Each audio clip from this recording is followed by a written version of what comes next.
আজকের নিবেদন কবি অপূর্ব দত্তের লেখা একটি কবিতা বীর পুরুষের খোকা। কা বলল, সেই ছড়াটা শোনাও না মা আবার, সেই যেটা খুব প্রিয় ছিল তোমার এবং বাবার। মা বলল, তুই তো দেখি জ্ঞানের বটবৃক্ষ রে, কার লেখা, কি নাম ছড়াটার বল তো আগে ঠিক করে। ওই যে গো মা, যে ছেলেটা রাঙা ঘোড়ায় চড়ে মাকে নিয়ে ঘুরতো বিদেশ দিকে দিগন্তরে, সন্ধেবেলা সূর্যি ঠাকুর যেই বসলো পাটে, হঠাৎ এসে পৌঁছে যেত জোড়া দিঘির মাঠে।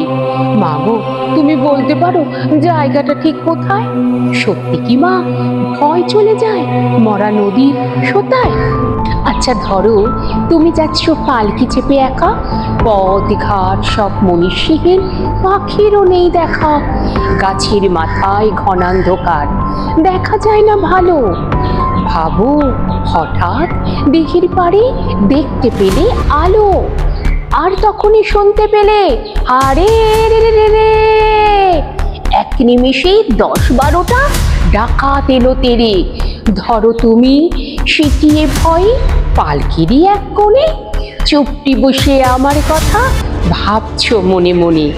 আমি তখন সেই ছড়াটার বীর পুরুষের মতো, তলোয়ারের ঘায়ে ডাকাত মারছি অবিরত। আমার রণমূর্তি দেখে তোমার সে কি কষ্ট, রক্ত লেগে স্কুল ড্রেসটাও একেবারে নষ্ট। ব্যাপারটা কি রোমাঞ্চকর, ভাবা যায় না মোটে।